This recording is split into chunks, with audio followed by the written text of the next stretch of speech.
From the English Standard Version of the Bible by Crossways Publishing, a reading of Genesis chapters 19 through 23. Chapters 19 through 23 of Genesis. The two angels came to Sodom in the evening, and Lot was sitting in the gate of Sodom. When Lot saw them, he rose to meet them and bowed himself with his face to the earth and said, "My lords, please turn aside into your servant's house and spend the night and wash your feet. Then you may rise up early and go on your way." They said, "No, we will spend the night in the town square." But he pressed them strongly. So they turned aside to him and entered his house. And he made them a feast and baked unleavened bread. And they ate. But before they lay down, the men of the city, the men of Sodom, both young and old, all the people to the last man, surrounded the house, and they called to Lot, "Where are the men who came to you tonight? Bring them out to us, that we may know them." Lot went out to the men at the entrance, shut the door after him, and said, "I beg you, my brothers, do not act so wickedly. Behold, I have two daughters who have not known any man. Let me bring them out to you, and do to them as you please. Only do nothing to these men, for they have come under the shelter of my roof." But they said, "Stand back." And they said, "This fellow came to sojourn, and he has become the judge. Now we will deal worse with you than with them." Then they pressed hard against the man Lot, and drew near to break the door down. But the men reached out their hands and brought Lot into the house with them and shut the door. And they struck with blindness the men who were at the entrance of the house, both small and great, so that they wore themselves out, groping for the door. Then the men said to Lot, "Have you anyone else here, sons-in-law, sons, daughters, or anyone you have in the city? Bring them out of the place. For we are about to destroy this place, because the outcry against its people has become great before the Lord, and the Lord has sent us to destroy it." So Lot went out and said to his sons-in-law, who were to marry his daughters, "Get up, get out of this place, for the Lord is about to destroy the city." But he seemed to his sons-in-law to be jesting. As morning dawned, the angels urged Lot, saying, "Up, take your wife and your two daughters who are here, lest you be swept away in the punishment of the city." But he lingered. So the men seized him and his wife and his two daughters by the hand, the Lord being merciful to him, and they brought him out and set him outside the city. And as they brought him out, one said, "Escape for your life. Do not look back or stop anywhere in the valley. Escape to the hills, lest you be swept away." And Lot said to them, "Oh no, my lords. Behold, your servant has found favor in your sight, and you have shown me great kindness in saving my life. But I cannot escape to the hills, lest the disaster overtake me and I die. Behold, this city is near enough to flee to, and it is a little one. Let me escape there. Is it not a little one, and my life will be saved?" He said to him, "Behold, I grant you this favor also, that I will not overthrow the city of which you have spoken. Escape there quickly, for I can do nothing till you arrive there." Therefore the name of the city was called Zoar. The sun had risen on the earth when Lot came to Zoar. Then the Lord rained on Sodom and Gomorrah sulfur and fire from the Lord out of heaven. And he overthrew those cities and all the valley, and all the inhabitants of the cities, and what grew on the ground. But Lot's wife behind him looked back, and she became a pillar of salt. And Abraham went early in the morning to the place where he had stood before the Lord, and he looked down toward Sodom and Gomorrah, and toward all the land of the valley, and he looked, and behold, the smoke of the land went up like the smoke of a furnace. So it was that when God destroyed the cities of the valley, God remembered Abraham, and sent Lot out of the midst of the overthrow, when he overthrew the cities in which Lot had lived. Now Lot went up to Zoar and lived in the hills with his two daughters, for he was afraid to live in Zoar. So he lived in a cave with his two daughters. And the firstborn said to the younger, "Our father is old, and there is not a man on earth to come in to us after the manner of all the earth. Come, let us make our father drink wine, and we will lie with him, that we may preserve offspring from our father. So they made their father drink wine that night, and the firstborn went in and lay with her father. He did not know when she lay down or when she arose. The next day the firstborn said to the younger, Behold, I lay last night with my father. Let us make him drink wine tonight also. Then you go in and lie with him, that we may preserve offspring from our father. So they made their offspring drink wine that night also, and the younger arose and lay with him. And he did not know when she lay down or when she arose. Thus both the daughters of Lot became pregnant by their father. The firstborn bore a son and called his name Moab. He is the father of the Moabites to this day. The younger also bore a son and called his name Ben-Ami. He is the father of the Ammonites to this day. From there Abraham journeyed toward the territory of the Negev and lived between Kadesh and Shur, and he sojourned in Gerar. And Abraham said of Sarah his wife, She is my sister. And Abimelech, king of Gerar, sent and took Sarah. But God came to Abimelech in a dream by night and said to him, Behold, you are a dead man because of the woman whom you have taken, for she is a man's wife. Now Abimelech had not approached her, so he said, Lord, will you kill an innocent people? Did he not himself say to me, She is my sister? And she herself said, He is my brother. In the integrity of my heart and the innocence of my hands I have done this. Then God said to him in the dream, Yes, I know that you have done this in the integrity of your heart, and it was I who kept you from sinning against me. Therefore I did not let you touch her. Now then, return the man's wife, for he is a prophet, so that he will pray for you, and you shall live. But if you do not return her, know that you shall surely die, you and all who are yours. So Abimelech rose early in the morning and called all his servants and told them all these things. And the men were very much afraid. Then Abimelech called Abraham and said to him, What have you done to us? And how have I sinned against you, that you have brought on me and my kingdom a great sin? You have done to me things that ought not to be done. And Abimelech said to Abraham, What did you see, and that you did this thing? Abraham said, I did it because I thought, There is no fear of God in all this place, and they will kill me because of my wife. Besides, she is indeed my sister, the daughter of my father, though not the daughter of my mother, and she became my wife. And when God caused me to wander from my father's house, I said to her, This is the kindness you must do to me at every place to which we come. Say of me, He is my brother. Then Abimelech took sheep and oxen and male servants and female servants and gave them to Abraham, and returned Sarah his wife to him. And Abimelech said, Behold, my land is before you. Dwell where it pleases you. To Sarah he said, Behold, I have given your brother 1,000 pieces of silver. It is a sign of your innocence in the eyes of all who were with you, and before everyone you are vindicated. Then Abraham prayed to God, and God healed Abimelech, and also healed his wife and female slaves, so that they bore children. For the Lord had closed all the wombs of the house of Abimelech because of Sarah, Abraham's wife. The Lord visited Sarah as he had said, and the Lord did to Sarah as he had promised. And Sarah conceived and bore Abraham a son in his old age, at the time of which God had spoken to him. Abraham called the name of his son who was born to him, whom Sarah bore him, Isaac. And Abraham circumcised his son Isaac when he was 8 days old, as God had commanded him. Abraham was 100 years old when his son Isaac was born to him. And Sarah said, God has made laughter for me. Everyone who hears will laugh over me. And she said, Who would have said to Abraham and Sarah that Sarah would nurse children? Yet I have borne him a son in his old age. And the child grew and was weaned, and Abraham made a great feast on the day that Isaac was weaned. But Sarah saw the son of Hagar the Egyptian, whom she bore to Abraham, laughing. So she said to Abraham, Cast out the slave woman with her son, for the son of this slave woman shall not be heir with my son Isaac. And the thing was very displeasing to Abraham on account of his son. But God said to Abraham, Be not displeased because of the boy, and because of your slave woman.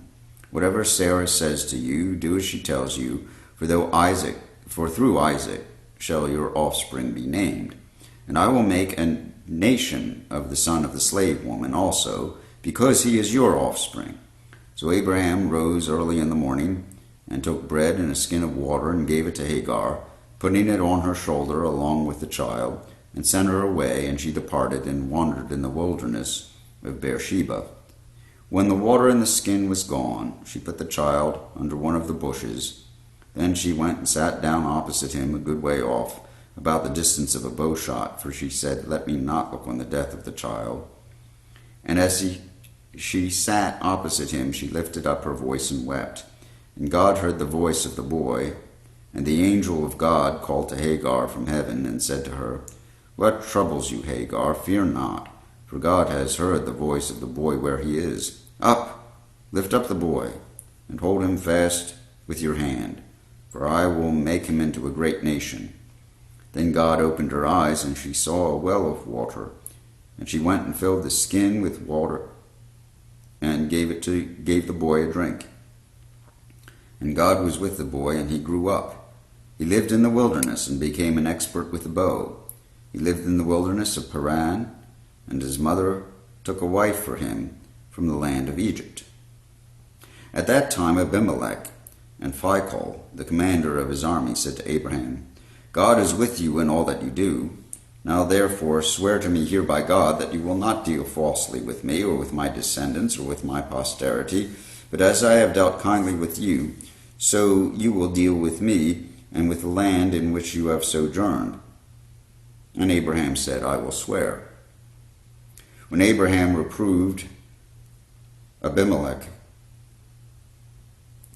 about a well of water that Abimelech's servants had seized, Abimelech said, "I don't know who has done this thing.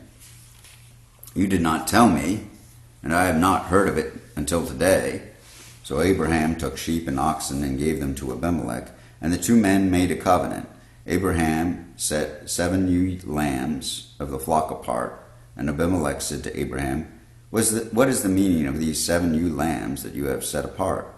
He said, "These 7 ewe lambs you will take from my hand, that this may be a witness for me that I dug this well."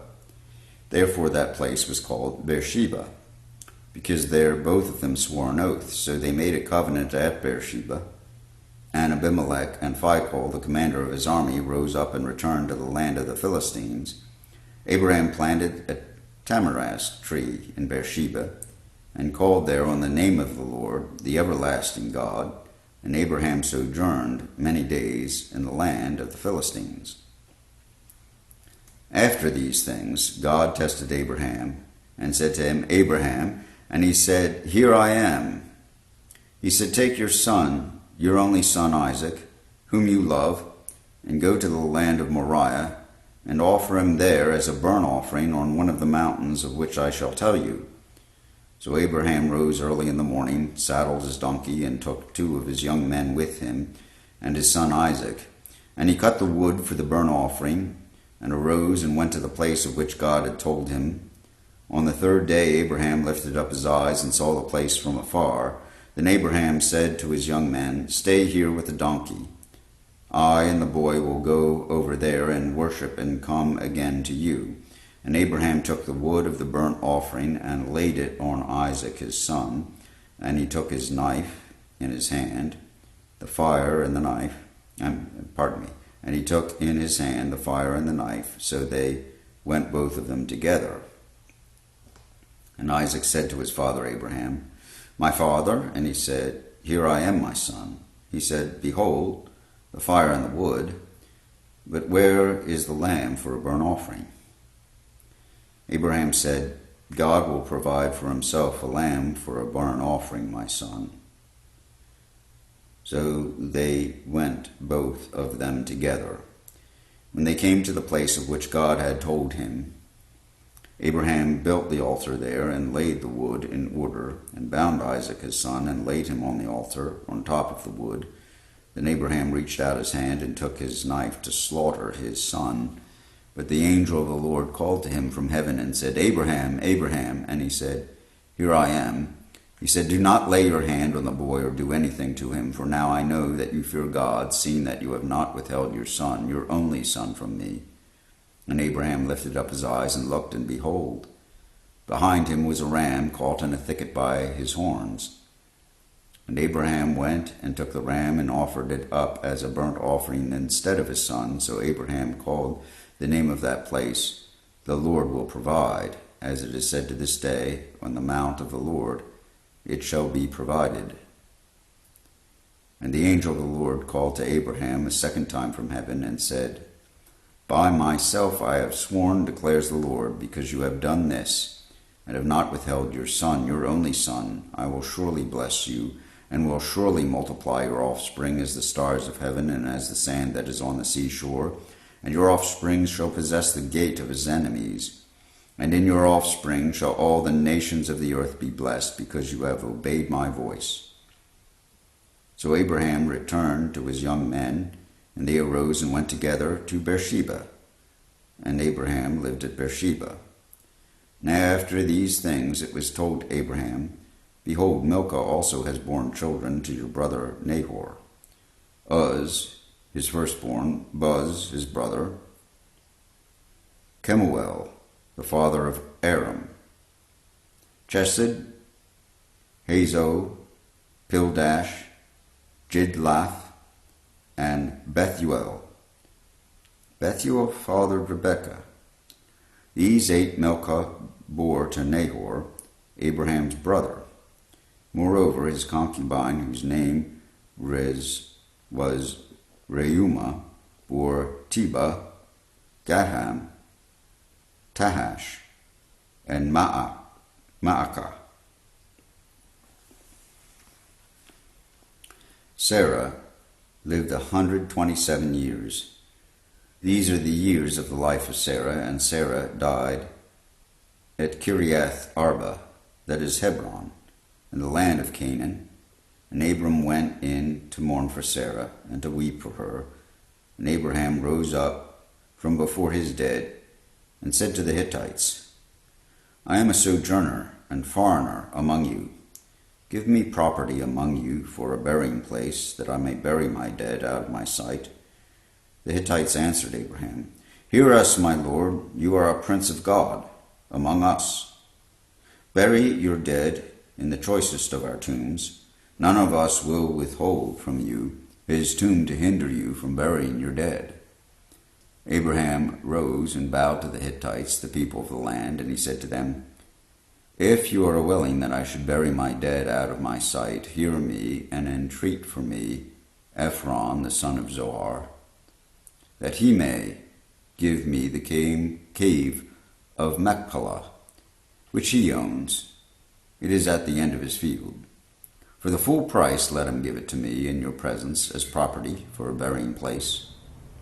Now Ephron was sitting among the Hittites, and Ephron the Hittite answered Abraham in the hearing of the Hittites, of all who went in at the gate of his city, "No, my lord, hear me. I give you the field, and I give you the cave that is in it.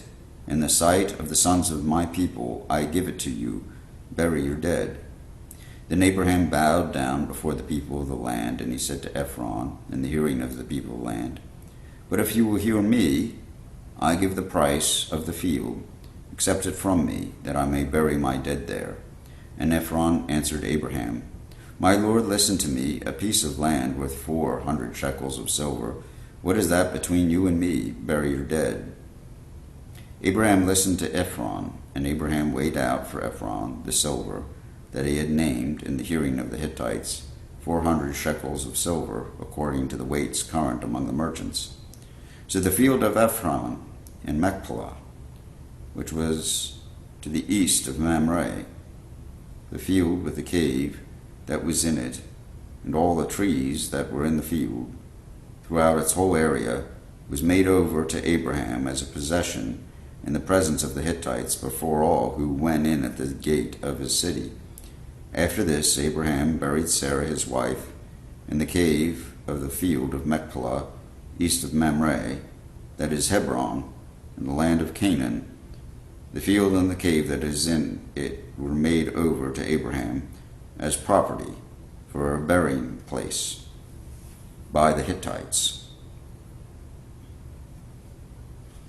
Here ends the reading of Genesis 19 through 23 in the English Standard Version, Crossways Publishing.